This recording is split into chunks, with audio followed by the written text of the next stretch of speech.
Hello, everybody. Welcome in to the Apples and Ginos Fantasy Hockey Podcast. Joining me today is a returning guest from NHL.com and InGoal Magazine, one of the spiciest tendies out there, Kevin Woodley. Kevin, is that an accurate description of you? No, not really. I probably have no place on the Apples and Ginos podcast because I get no apples and no Ginos. No. Although I would say that the amount of both in the National Hockey League is going up. So we wrote about that this year a little bit. There's a reason we're seeing more goalie goals. So, hey, listen, like if you're in a league where it's like, I think I had a league once, not daily, but like just a year-long league where they gave you like 20 points for a goalie goal. Yep. And at that point, you're looking at like the Tristan Jarrys of the world, and you're like, is this, if it's, if the difference otherwise isn't big, am I taking that shot? Like, I think we're going to see, I think you're going to see multiple per season now. I just think that's the way it's going. All I know is Linus Ullmark just broke my heart by scoring one against the Canucks there. That was a brutal game, with an exclamation point of a disgusting goal by Linus Ullmark, but that's neither here nor there. I was there, so, I mean, I've seen two in person, so I was like, if you think about how small the total is in the history of the league, and I remember sort of presenting that to Linus afterwards, like, hey, like you're one of only like I think it was 8 at the time that have actually shot a puck into the net, and he's like you could see he's like wow, like it's pretty cool to watch that. So I went the other way, man. I'm cheering for goalie scoring all the time, so I love. Yeah, I knew you'd be that. excited about that. Yeah, that's fine. How's summer been treating you, my man? What summer?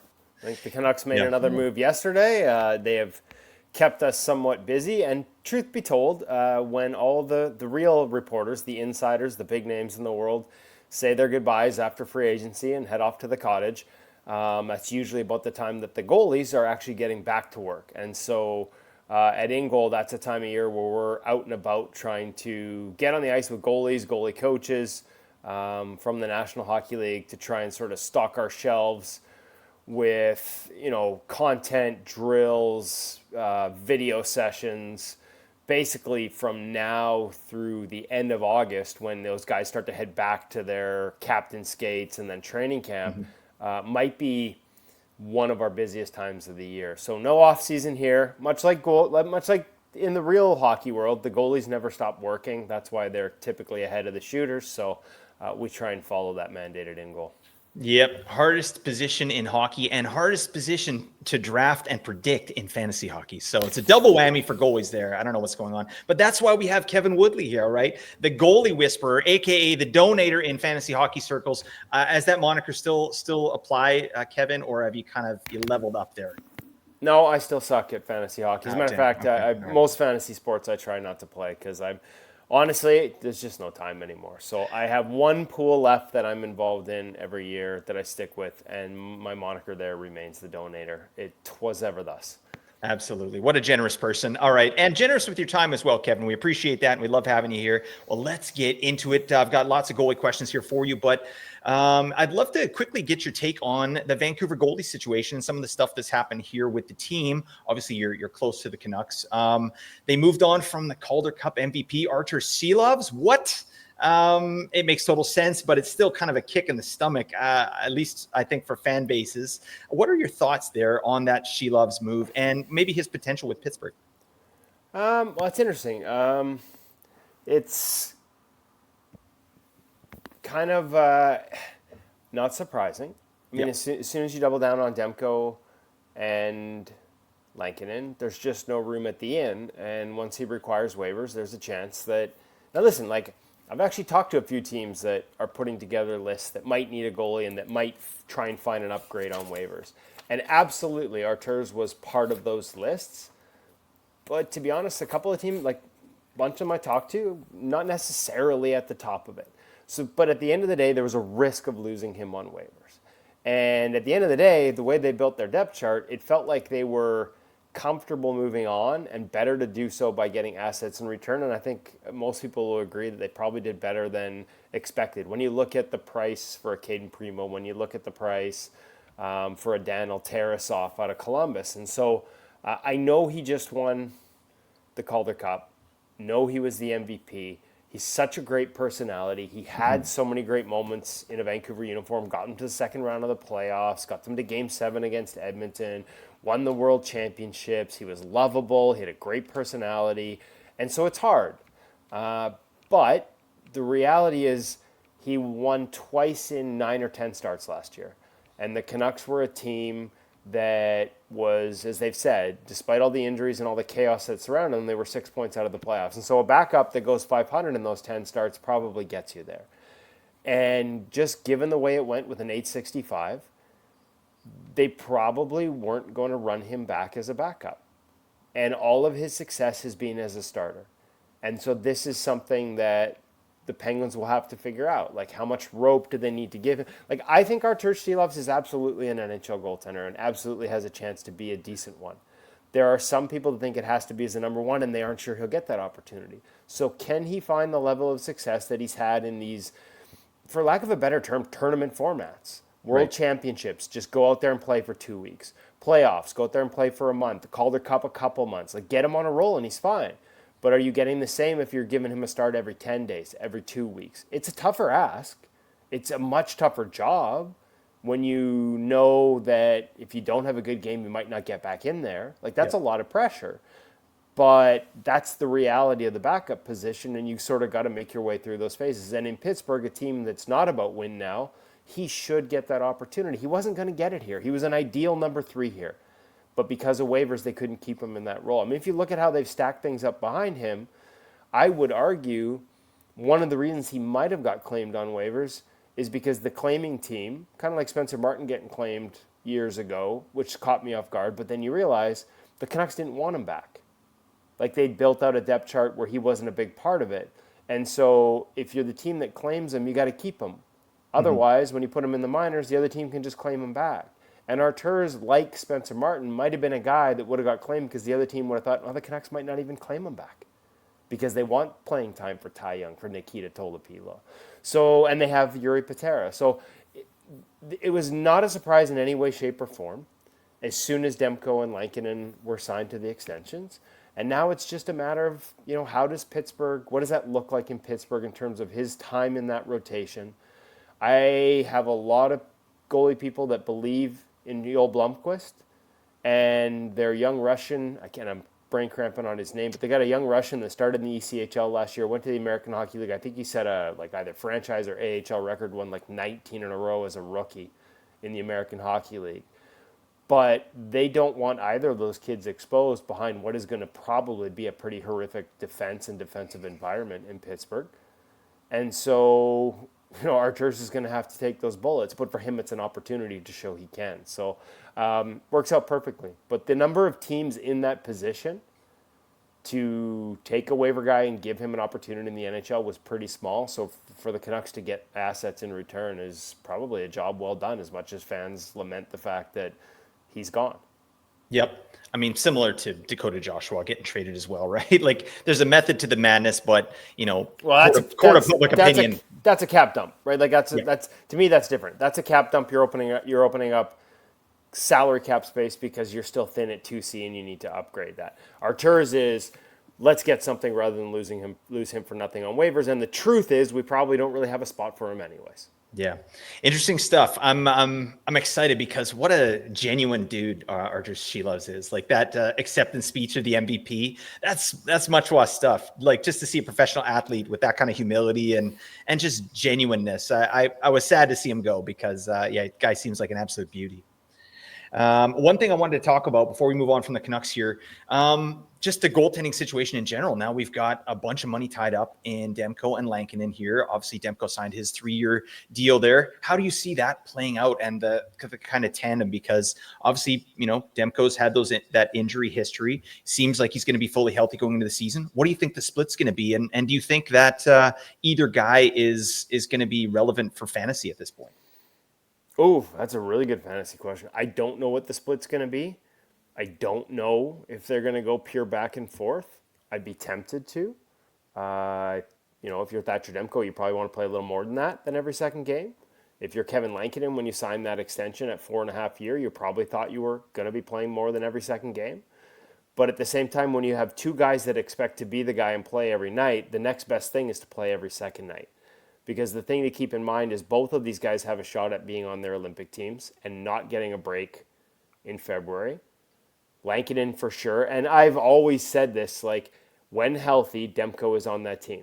When healthy, Demko has the ability to outperform the other guys on that Team USA depth chart. Like, he's got higher upside at his best.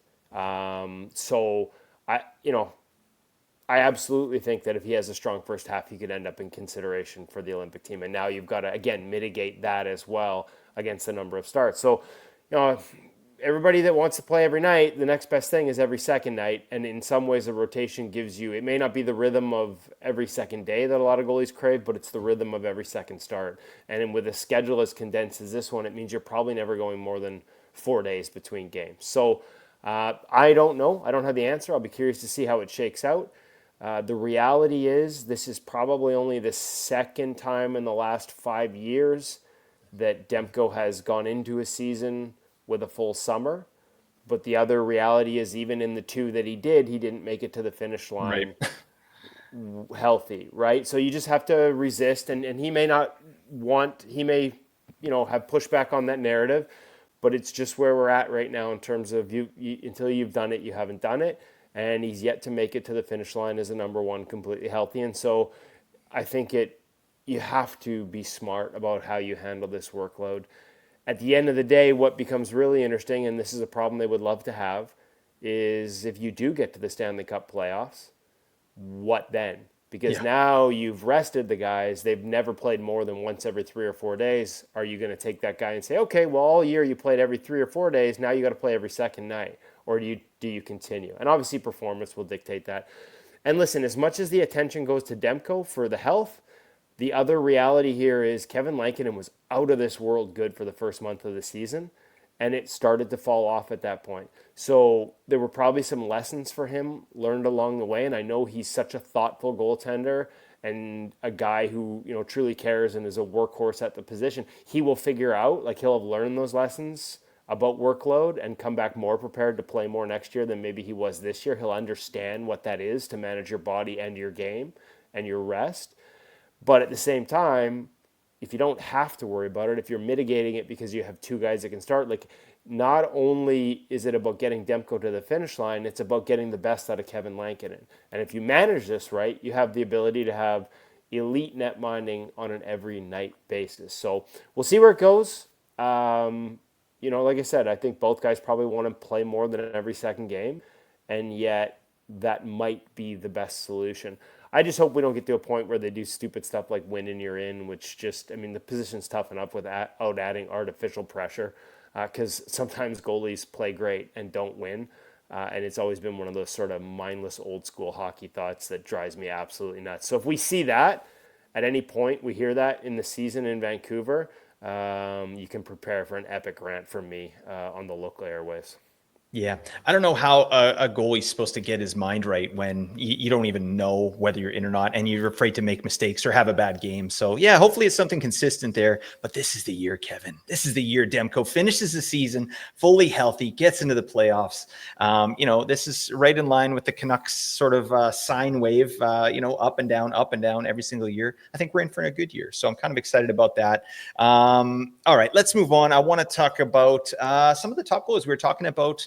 Demko, and I want to move on over to Connor Hellebuyck here. And something I saw, I was just checking out your Twitter and InGoal Magazine as well, and I see that you guys had Connor Hellebuyck on for a video session there, which is really awesome for the people that are checking out InGoal Magazine there. And you mentioned as well that you interviewed the Jets goalie coach, and I just wanted to get your thoughts on what you think happened with Hellebuyck in the playoffs here. And is this a guy that you think can break through to the next level when it really matters most? I actually think there were signs that he did towards the end of that playoff run. And, another guy who really studies the game and his own game. And he talks about that quite openly, about how he likes to think his way through games. He may be the best pure reader of the game in the goaltending fraternity today in terms of reading releases, anticipating plays. And I think there were times in the playoffs where he leaned too heavily on it, where there were some awkward-looking goals in that first round against the Blues in particular, where people are like, oh, he's too deep or he's too this. And the reason, if you actually broke down the tape and rewound, is like he would flatten out and deepen because the guy on a with the puck at the point on a guy's stick because he read a backdoor pass. And if you widened out the lens, the guy was driving backdoor for the pass. And he just, that line between anticipating and cheating is so fine in the National Hockey League. And there may have been times in that playoff series, I'm not sure he would admit this, but I think in some of the video that they did after the fact, I think that was part of it. And he just slid a little too far over on that sliding scale to, you know, yeah, you can anticipate what's coming, but you can't go to it before it gets there. Like you can't cheat it. And there are a couple times where I think he did, but by the time the playoffs ended, that wasn't the case. And I think we saw more of what we're used to from Connor Hellebuyck. What did change was the environment in front of him. They were an elite defensive team all year, you know, to the point where his adjusted numbers, as good as the raw numbers were, his adjusted numbers were fine to give him the Vezina Trophy. But, you know, the Hart, I don't want to say it was a stretch, because to me, the Hart should, you know, if you want to really get technical, the Hart should go to a goalie every year. They're the most important player on every team. Love that. But, and I do think there are things that the Jets take from Connor that allow them to play this way. So I think he actually fuels and feeds into their ability to be such a good defensive team. But if you break down the metrics, like his year compared to the year Shesterkin was a finalist and didn't get it, like they weren't comparable. Like they really weren't. Like Shesterkin was asked to stop bullets in his teeth. And so we get to the playoffs, and that defensive environment really eroded in front of him. And so, of course, the numbers were going to fall off because his ability to read the game became way more unpredictable because they didn't do a great job as a team of taking care of things in front of him the way they had during the season. And so he ends up bearing the spotlight of it. And the irony of me defending the playoff stuff by pointing to the way the environment eroded is you could flip that argument and say, well, doesn't that mean that in the regular season the environment was a big part of it, and so maybe, you know, the Hart Trophy voting shouldn't have been reflected that? And I think that's a fair argument.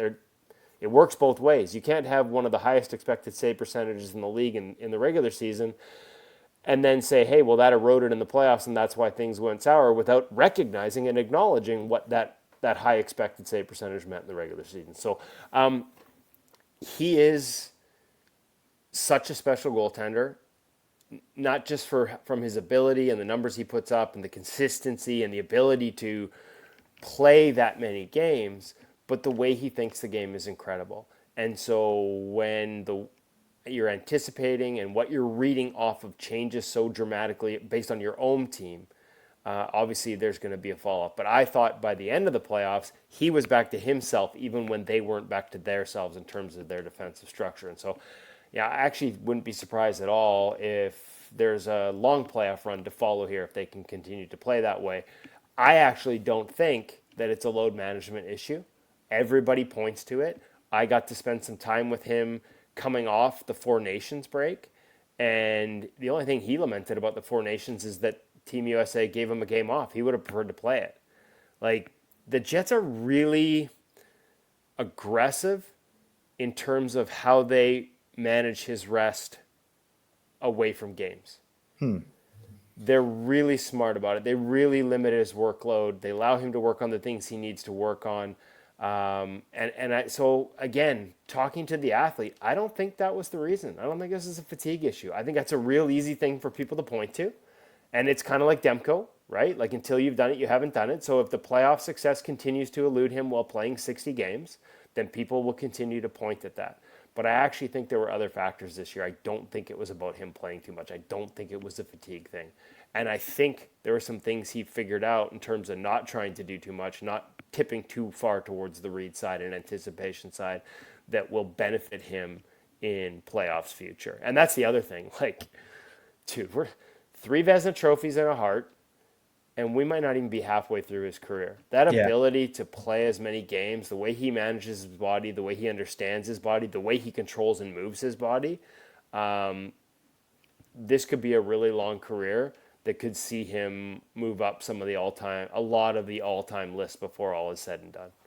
Yeah, I love that. That's very insightful because yeah, it's as an average fan, you look and see what's going on here. I'm even just digging in on his simple statistics here in the playoffs, and it hasn't looked good in the last 3 years. So I don't know. I'm glad that you mentioned that about the load management as well. Do you think there is a chance that the backup, if it's Comrie, is he going to see more starts potentially? So they maybe try and rest him up a little bit more, or are they just going to be business as usual and get Hellebuyck back to kind of where he was last year? Well, Helly loves to play, and so somebody has to tell him no. But I think if Right. there's a year for that to happen, it'll be this one. Everybody's seen the schedule, right? Like, Mhm. you need to have two this year, especially if you've got a guy we talked about, Demko and Lankinen, and the possibility of both of them ending up at the Olympics. Like, there's no doubt Connor Hellebuck's going to the Olympics. And so, for sure, you have to be smart because this is no longer just Montreal and Boston travel. Like, we're talking about international travel, a long break in the middle of the season, and a just slam tight, condensed schedule around that. So 100% you're going to see more Eric Comrie starts, but don't tie that into load management. I think don't tie that into past history so much as it is just being wise about load management in a season that is going to be incredibly unique because they have to go spend 3 weeks on the other side of the world. And the other part of that is when you come back, the game wasn't as tight defense. Like, the game loosened up coming out of the Four Nations. I would imagine it's going to be tough to get teams back on top of their game even more so next year because of the 3 weeks off. And so the environments got loose, the defensive play got loose, and the goalies were asked to do more coming out of that break. The normal second half defensive shutdown that we see in the NHL on an annual basis really didn't happen because teams that kind of cranking down, tightening the screws defensively, it didn't disappear entirely, but it sure felt like it slipped coming out of the Four Nations break, and you would think it slips even more coming out of a longer break. Because for everybody that has to worry about load management because they're in Italy, there's 3/4 of the league that are in Cancun, and it's Yep. a different kind of load management when they have to get back on the ice and find their A game. Yeah, maybe good for fantasy for players' individual scoring production, but maybe not so good for the goalies there. That's an interesting piece. Something that I thought was interesting as well that you were mentioning is how the Jets sort of manage Hellebuck's sort of schedule just to keep him good to go. And that makes me think about a lot of these top goalies and what kind of their preparation is at the team level, their own individual level. And, guys like Hellebuyck and Vasilevsky, and the best goalies in the league, Saros, Bobrovsky, guys that have been so good for so long. Like, what kind of shelf life do these goalies have, and how long can they keep at this level here? Well, that's a good question. I mean, I think if you're Vasi, Hellebuck, or Saros, you're looking at Bob and saying, why can't that be me? Yep. Right? Like Bob's another guy who I don't see any sign of him stopping, and he continues to climb the all-time lists. Like, he's another guy that's going to take a stab at top three, on some of these all-time lists. And if you look at it, we had a story up at InGoal a couple of years ago that we point back to every year. Like, Bob changed the way he trains. Remember, he used to be a guy that was constantly littered with lower body groin injuries during his time in Columbus. Changed the way he trained. Actually focused it around a Finnish martial arts specialist who transferred over to goaltending when he saw symmetry between the two. And so the way you watch that, they call it the Bobrovsky ballet, when he does his warm up, where he's skating from one end to the other, working on edges, just sort of one leg at a time, a lot of up and down, just a lot of like controlled muscle contractions and expansion and extension, and a dynamic warm up that is very specific and targeted. And he's still explosive and he's still all those things, but he doesn't do it at the expense of his health. And so Andre Vasilevsky is another one. I know that Vasi went last summer and sought out a trainer who Connor Hellebuyck has worked with, basically since he exploded on the scene with Adam Francilia, sort of to make sure his body is moving in a way that it's all one piece. It's moving together. He's not pulling himself apart when he goes side to side. I mean, we all remember the behind the back save. And as spectacular as that looks, if you rely on that too much, like, at the end of the day, some of your physical gifts and your explosiveness and ability to read and all the stuff that he does at an incredible level, like, that skill will start to erode a little bit. Just Father Time is undefeated. But if you can become less reliant on it, if you can put your body behind that puck rather than having to reach around behind your back to catch it, not only are you going to have more success long term, but you're probably going to put your body in positions that don't end up hurt. And so, the fact that two guys on that list, Vasilevsky is now working with the same guy that Connor Hellebuyck works with to stay healthy, and that Bob changed his training, I do think there's something there in terms of goalies understanding the biomechanics a little more and understanding there are ways to move that, they can be more efficient in terms of stopping the puck and getting to position, but they're also going to take a lot of the wear and tear off of our bodies. And so a guy like Vasilevsky coming off the back surgery, that's what I love. The guys that play a long time, Luongo, Fleury, they all are never content, and they all are willing to adapt and adjust their games because the position's constantly changing. So if you stay still and just stick with what you're doing, you're falling behind. But in this case, not just technically and tactically, but physically, and understanding that, hey, there's new things in the game, I better check this out because it might help me last a little longer. The all-time greats, the ones that have long careers, all share that common trait, and the guys on that list are pretty much all in that category. Yeah, I figured that was the case, but if you're not growing, you're dying, right? And that's especially in goaltending, man. It what succeeded 3 years ago doesn't work anymore. Mm-hmm. It just doesn't. It's changing right before our eyes because the way shooters and the way offenses are attacking them. I mean, that's why if I'm a GM, I probably avoid long-term contracts because what makes a good goaltender now might not be the same skills required 8 years from now. Yep. What are you seeing out there? Like just in preparation for this interview, I was digging in on some league averages and things like that. And I mean, over the past 10 years, I noticed that save percentage is continuing to drop. Every single year, besides one in 2019 there where it just stayed the same. But why is the save percentage going down? And even the last 4 seasons, the shots have been going down as well. So are players getting more efficient, or is it kind of just an ebb and flow where the shooters are kind of have the advantage and the goalies are playing catch up? No, the shooters just aren't wasting. Like there's no coincidence that shots are going down and save percentage is going down. Well, goaltending has never been better. Because that's the part that everybody kept pointing to save percentage. I'm like, I know the goalies are better. There's no way. Mm-hmm. And we had a ton of greats retire. That's part of it, right? We lost a whole bunch of 70-game workhorses, Luongos and all these guys.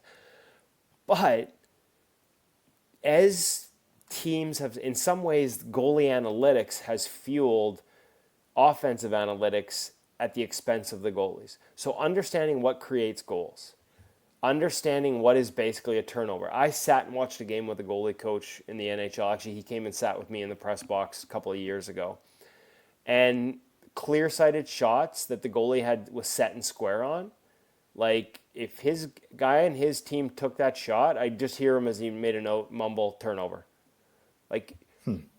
At a time when possession is valuable, at a time when more and more teams understand how to create dangerous offense, the volume shot mentality has, for the most part, disappeared.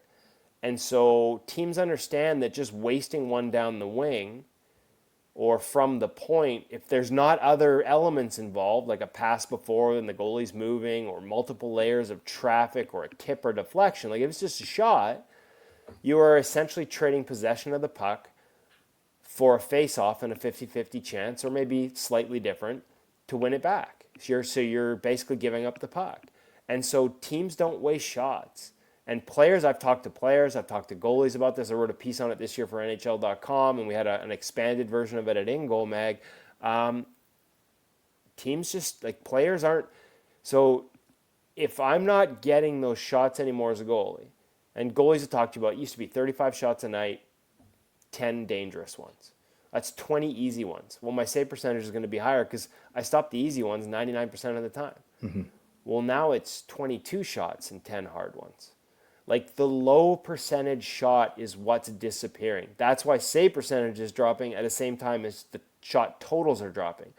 Teams are not taking easy shots. And it's tougher for goalies in multiple ways. Not only did those used to pad the old save percentage, and by the way, the NHL is now vetting those shots in terms of whether they're completely on net or whether they're actual shot in a way they've never done before, because gambling is such a big part of the game and over-unders on shot totals matter. So you're seeing a much more judicious approach You know, a goalie can kick out a shot with his pad and we all go, oh, that's a save. And they'll take a look at it. And Clearsight was actually quite far ahead on this. They thought that the NHL badly overcounted shots for years, because if you actually draw a line between the post and the puck where it's released and you see where the save was made, you realize that thing was headed, 6 inches to a foot wide.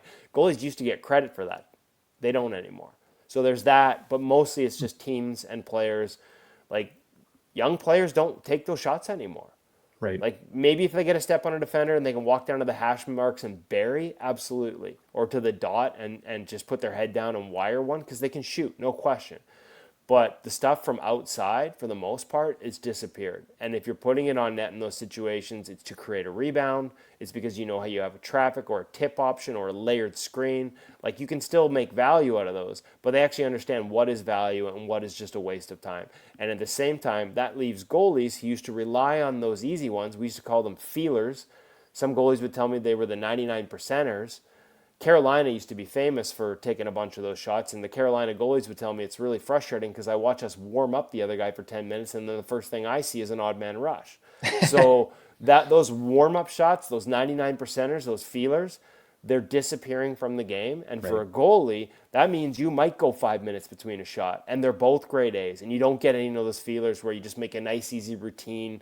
You trap it on your chest, control play, you steer it into the stands, you control play. Like, that's getting harder and harder to do. So both things are going down, and goaltending's still getting better. Yeah, no, I love that. Yeah, we're used to not watching a lot of shots here in Vancouver. Kevin, you can back me up on this. I don't know, please. Adam Foote, can we get some rush play here with the Vancouver Canucks? I'd love to see that. That would be a nice treat for me. They spent all last training camp talking about rush chances and then didn't generate any and abandoned the defensive game that was supposed to be a staple for them. So I'm not so sure it's going to – you need personnel to create rush. It's like my golf game. If there's you get one thing right, and then it pushes another skill out the window, right? And then you get that right, and then you don't know what's going on. So I don't have any skills when it comes to golf, so I can't relate. Just so modest, Kevin. Come on, what are you doing? All right, let's talk about. We got to talk about some specific tendies here. I want to respect your time. So something you and I have talked about in previous interviews. Obviously, for fantasy, picking up a goalie that's a new face in a new place is risky bisky, but. We still got to look at these guys. We got to see what's going on. And, there's a couple guys I'd love to get your take on that are going to be with new squads this year. First one being John Gibson. That's a player that you and I have actually talked about in the past a little bit as, someone who is a player of interest if he does go to another team. And I'm wondering where you're at with John Gibson in Detroit, because something you mentioned as well, something that he's a little bit weak on is low slot line plays across the middle, stuff like that. Is that something that Detroit is, pretty strong at, or is he kind of walking into a firing line? Well, that's actually a really good question. So I'm going to tap dance for a little bit and try and pull up.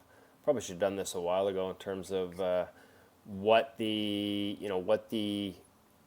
Red Wings give up in that regard on that specific chance type and where they rank on slot line plays below the hash marks. Because you're right.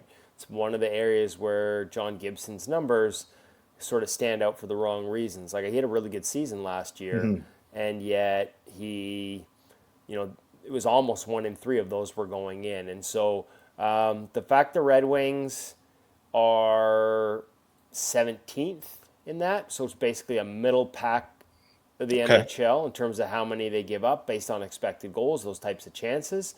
They actually got positive goaltending. So, is there a chance that they could,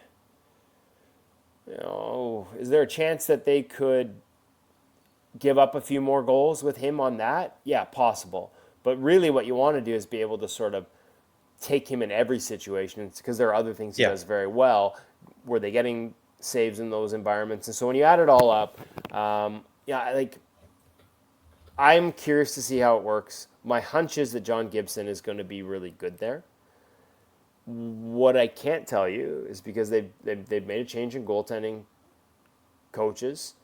One of the things that a lot of people can be critical sometimes of the technical elements for John Gibson's game. Right. But they were very careful in Anaheim not to try and make him too cookie cutter, because there are some skill things that he does so well, and they didn't want to lose that. And so can the new goalie coaches make sure they don't, they might look at that low slot line stuff and try and institute a new way of sort of integrating in his post, or the way he plays dead angles, or the way he comes across laterally. And you have to be careful, because he also makes sensational saves. I remember one here in Vancouver off a backdoor below the slot line where I'm like, that doesn't look like a guy that struggles with low slot line plays. It was remarkable. It was one of those saves that only a handful of guys in the league can make. And so can you find some gains without losing some of the things that make John Gibson special? And there are a lot of things that make him special. My hunch, after looking at the numbers over the different years and the ups and downs in his career, is with a chance to run with it on a good team, I still think he's going to quiet a lot of the critics. What I really don't know is I'm not sure Detroit's a good team. Yeah. And I'm just, for first full year under McClellan, we'll see if that defensive profile can improve. The way they manage their goaltending, the way they handle their goaltending, the way they seem to think about goaltending, sometimes it leaves me scratching my head from the outside, to be honest. And maybe there's something there I'm missing because I'm not privy to the inside information. But there's decisions there that I wonder about. And so, is this the perfect environment for him? Is this him going to Edmonton, to a cup contender? No. And that's kind of what I would have liked to have seen. But I still think Gibson answers more questions than are left unanswered this season in Detroit.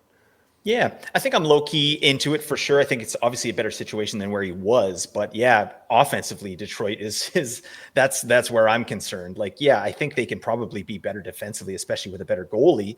But yeah, I mean, expected goals for last year at even strength 27th in the league. That's terrible. They were just too reliant on their power play. So we'll see what happens there. All right. I do have a couple sort of rapid fire ones I want to throw at you here, Kevin. So of this group here, we're still talking about, some new faces and new places here. Who is most likely to supplant the current starter?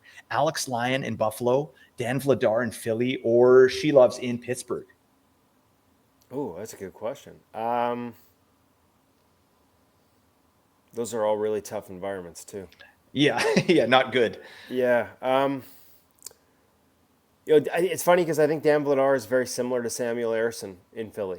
Mm-hmm. I think both of them are going to benefit from a much better defensive environment under Rick Tocchet, because we saw that here in Vancouver, what Tocchet was able to do in his first season in particular when he got the buy-in he did. Not just in terms of how you defend as a five-man unit, but not making decisions that leave you vulnerable to odd-man rushes the other way offensively. And yeah, there were times that meant less risk and a less entertaining product offensively, but the defensive metrics just went through the roof and gave Demko a chance to be a Vezina Trophy finalist. Because Demko's numbers the season before adjusted were identical, but nobody could see it behind the Boudreau system because there was just too many chances. I think both Vladar and Samuel Ersson, to this point in their careers, have been what we call a really high floor, questions about how high the ceiling can be goalies. And so I think there'll be an environment where both of them have a chance to have more success. Philly's defensive environment last year, they had 3 of the 8 lowest expected save percentages in the league. That poor Kolosov kid came into the NHL with an 872 expected, Fedotov 882, and Samuel Ersson 880. You can't have long-term success when the environment is that broken and unpredictable. So I do think that both of these guys will have a better chance to succeed. Does Dan supplant Ersson? I think that might be tougher than people think, because I think Ersson's actually a lot better than people think. And the question will be, can Ersson stay healthy? Because in, I think, each of the past couple of years, he's had this great run, gotten hurt, come back. I don't know if they rush him or if he rushes back, but not been the same guy. And so I think him behind a Tocchet system will have a chance to really succeed. And if he can stay healthy, then who knows? Maybe this is the year Sam Ersson takes off. If he doesn't, there's your opportunity for Dan Vladar to step in and really run with it. Honestly, underlying profile and everything, they're very similar goaltenders. We've heard a lot of talk about Vladar being great 5-on-5, but struggling on the penalty kill. To me, again, that's like your perfect statistical example of what we talk about when we say high floor, low ceiling, right? He's going to take care, not make mistakes, be consistent, be steady, but do you have the ability, which you have to on the penalty kill, to go outside the box, however you do it, do you have another level, a dynamic level you can get to? And there are times Dan has gotten to it, but consistently it's been hard to sort of maintain it. And in fairness, he's never had a chance to run with it. So it'll be on him to get that opportunity. He'll get more of an opportunity in Philly, and we'll see which one of them can sort of answer that. It's not a bad thing to be a high floor goalie. That's not a bad thing at all. Which one can either one get a chance to show they have a higher ceiling? I don't have the answers, but I would not sleep on Samuel Ersson as part of the Dan Vladar analysis. I actually kind of like his game a lot too. Yeah, I think I'm glad to have that Philly talk there because, bringing Tocchet there, I mean, I know from experience from watching, I'm still ticked at the man, but, the defense was amazing once he got here, and it was a kind of a 180, it felt like to me, once he got in here. So absolutely. Don't be ticked at him because the organization screwed everything up around him. I'll just leave it at that. Oh, okay, all right. Well, we'll have to talk offline, and I can get the juicy details. All right, a couple more rapid fire. You still good for another 5 here, Kevin? Yeah, we're good. I always set a time limit, and then you and I have so much fun that I'm fine with it, buddy. I don't want to, I only give you this time a couple times a year, so I'm happy to hang in here for a bit. You're an absolute legend. Oh my God. All right. Well, thank you, buddy. Let's talk about, there's a couple higher end goalies that had down years, at least to their standards here in the last little bit here. But last year, especially guys like Ilya Sorokin, Jeremy Swayman, and the Juice Tiger, UC Saros. And I'm wondering who you think of those 3 goalies has the best chance to bounce back this season. Ooh, I think the answer, honestly, I think it ties into the team. Because I'll be honest with you, I don't think UC Saros has to bounce back from anything. I think UC Saros was a product of a horse poop environment last year in Nashville. As a matter of fact, people started asking me around November, what's wrong with UC Saros? And my response was, what the hell are you talking about? Yeah, nothing. I'd have him on a Vezina list at the end of November. That's how good he was and how bad the environment was. But again, you can only, even the best, can only outperform a crappy environment for so long, and eventually it caught up with him. UC Saros, through the first third of the season, was one of the best goalies in the National Hockey League. Nobody could see it because the team was crap, and eventually that cratered, and his numbers did fall off. And he finished well below where you expect him, even adjusted. But for the first third of the season, he was really good. And so, if they can give him a better environment, then I like their chances. When you look at the moves they made, there are arguments, we'll have to wait and see. But I think that's a fair question. Swayman in Boston, are they in a rebuild? Because that environment was goalie friendly. I believe in that talent. But, and I believe he'll have a chance to bounce back because he won't have to go through what he went through last year. The holdout, missing all the time he did. It's not even a holdout, that's the wrong term. Not having a contract, missing the time he did, coming in with all the pressure, being the guy for the first time, and behind a team that lost so much, again, of its defensive identity. So, stop me if you hear a theme here. Ilya Sorokin, to me, is, it's funny, I just think everybody loves him as well. The experts I talk to have him up there with Igor Shesterkin. The numbers have always had him just a level below. But again, behind a team that can be tough to play for. Right. Defensively. Not maybe, so is Shesterkin. Shesterkin's arguably has the toughest environment. These are all really high-end goaltenders. And like I said, I think we take Saros off the list because it's not even a bounce back. I don't even think that's a fair description of how his season went last year. And so Swayman has the biggest bounce back capability because I do believe last year was uncharacteristic of what he's capable of, but I do worry about the team. And Sorokin's just an elite goaltender. I do think they missed Varlamov. Not that he needs a crutch, but Varley was one of the best backups in the league, and it gave them one of the best tandems. And without him, it felt like they had to lean on Sorokin even harder. And at a time when, again, condensed schedule, because I know he wasn't part of Four Nations, Russia wasn't, but the condensed schedule he was a part of, it just felt like that was another step and another ask that proved to be a little too big. But I don't know that he necessarily, had that bad of a season when by the end of it, you look at sort of some of the adjusted numbers on Sorokin, and he's still, well above expected, still amongst the guys that, let's say, draw the line at about 250 chances to get out of the, game or two riffraff, and still include the late season rush of Jet Greaves. We don't want to discount that one. And, Ilya Sorokin's top 20 in the league still. So again, it's not like his fall off was it wasn't meteoric. Like he had a bit of a dip because the standards are so high. Yeah. But if your dip is 19th in the league in adjusted save percentage, for a lot of guys, that's going to be a career high. Yeah, no, it's good stuff. I love your take on Saros there, because that's a guy I'm interested in for fantasy, because he used to be a 3rd round goalie that we were drafting, or maybe like the 3rd best goalie off the board. Now you can get him way late because the narrative there in Nashville, it is inexplicable. Like what happened there though? It doesn't make a lot of sense.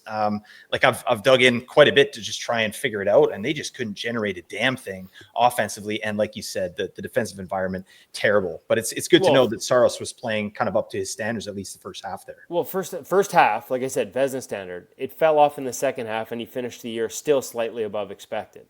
But like, we're building maybe not statues, but like we've put guys on a pedestal whose adjusted numbers at the end of the season weren't as good as UC Saros. Like Sergei Bobrovsky's numbers in the regular season weren't as good last year as UC Saros. Mm-hmm. There's I don't want to name. There's a bunch of guys that are considered like UC Saros finished 26th in the league.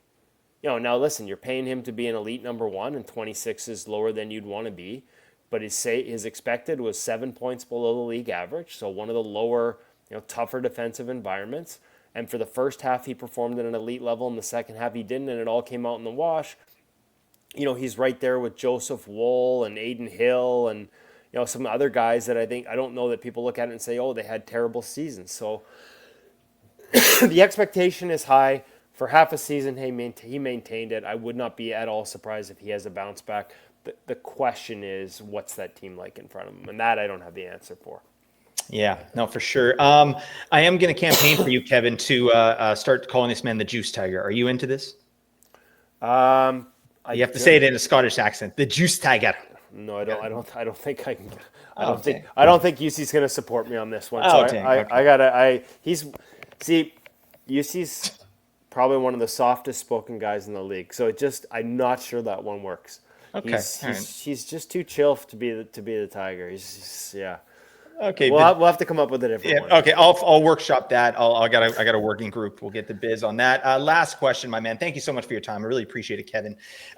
We got to do this. This is what the people came for.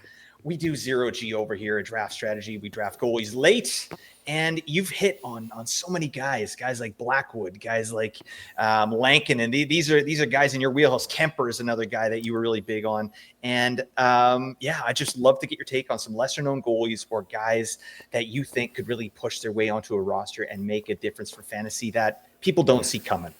Okay, you want one that I don't think people see coming? What do you got?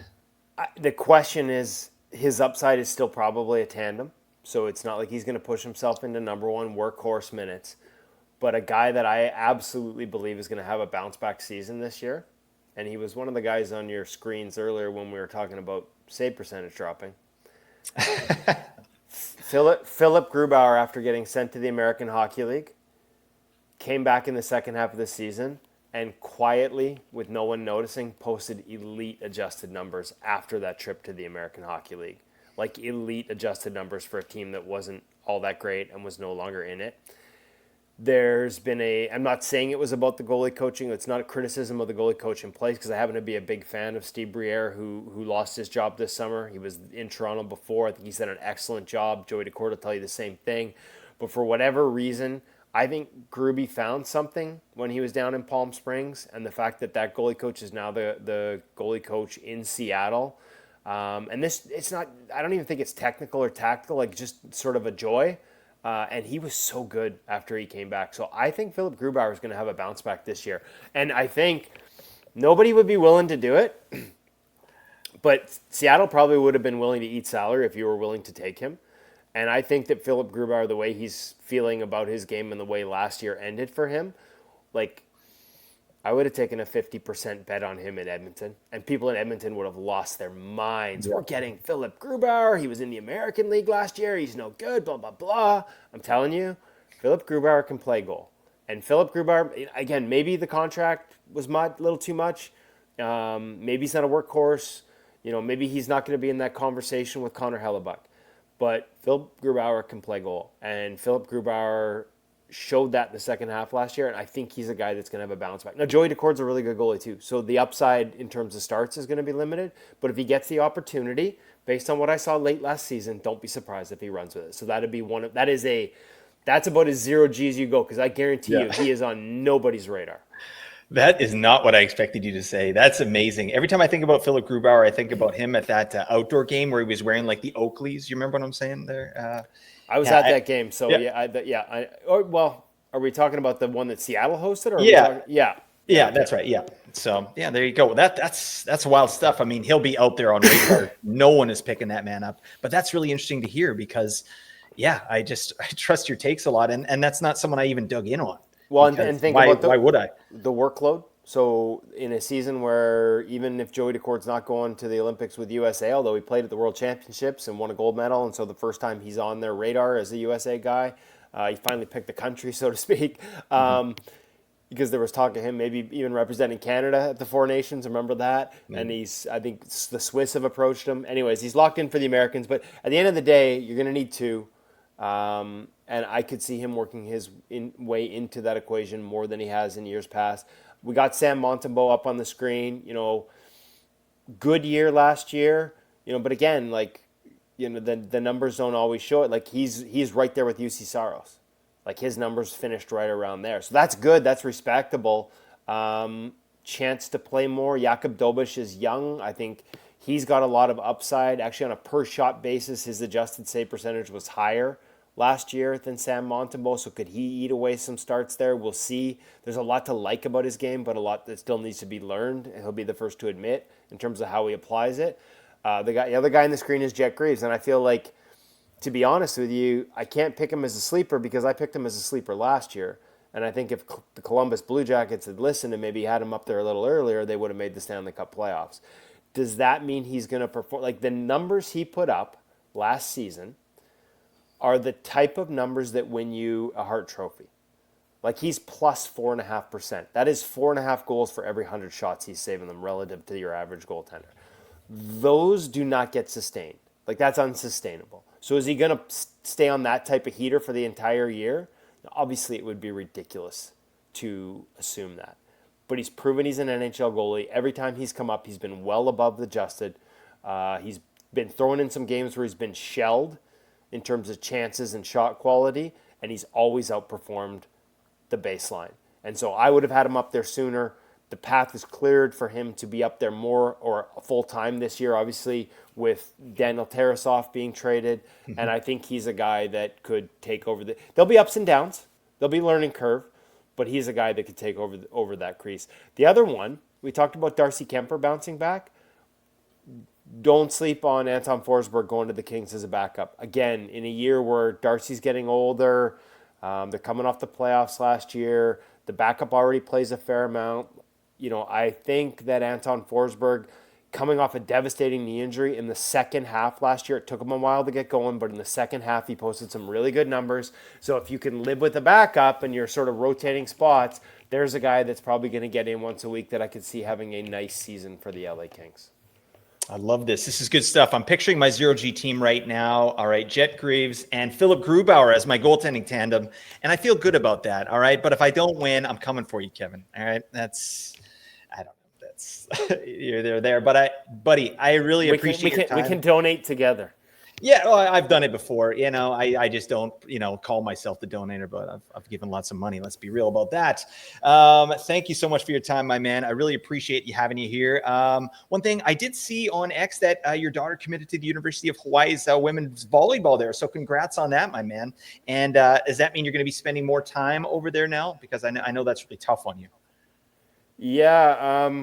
Thank you very much. I should clarify, it's the University of Hawaii Hilo, so it's a Div 2 team on the Big Island. It's not the main University of Hawaii Div 1, but we are exceptionally proud of her. She's worked really hard to get an opportunity to play post-secondary, and she got that opportunity, and it just happens to be Hawaii, so I'm a fan of that move. And yes, I will be trying to get to as many games. That's one of those ones where if the kid calls and says they're feeling lonely in university and they might need mom and dad to pop down for a weekend, I absolutely don't mind making that trip. Maybe dad duty.